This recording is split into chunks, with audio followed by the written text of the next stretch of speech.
Ngayon ulit meron tayong nakakaintrigang balita tungkol sa mga aksyon ng China laban sa Philippine Resupply Mission sa Ayungin Shoal, at ang tugon ng tatlong makapangyarihang US Senators, Roger Wicker, James Rischel, at Marco Rubio.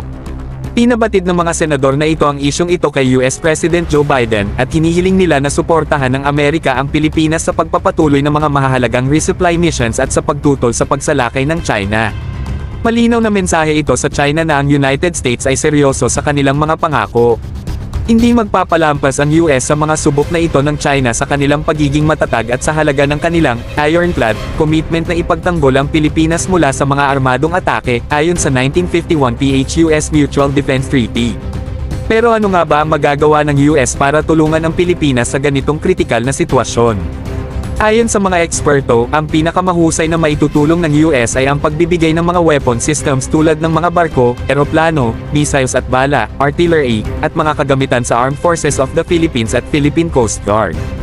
Mahalagang tandaan na maraming mga assets ang US na maaaring ituring na sobra, ngunit may malaking halaga ang mga ito sa kanilang mga kaalyado. Sa halip na hayaang ito ay magtambak sa mga tirahan o bodega, maipapakinabang ito ng husto ng mga bansa tulad ng Pilipinas. At hindi lang Pilipinas ang maaaring mag-benefit sa ganitong tulong. Kaya rin ng US na magbigay ng suporta sa mga ibang kaalyado nito tulad ng Egypt, Pakistan, Iraq, at Israel. Isang estratehikong hakbang ito, lalo na't kinikilala ng US ang China bilang pinakamalaking banta at naglulunsad ng pagkakaisa sa rehiyon kasama ang kanilang mga kaalyado upang labanan ang agresyong Chino. Isipin natin ang malaking epekto kung ang US kasama ang kanilang mga kaalyado ay magsasama-sama para palakasin ang kakayahan sa pagtatanggol ng mga bansang kinakaharap ang mga hamon mula sa ibang bansa.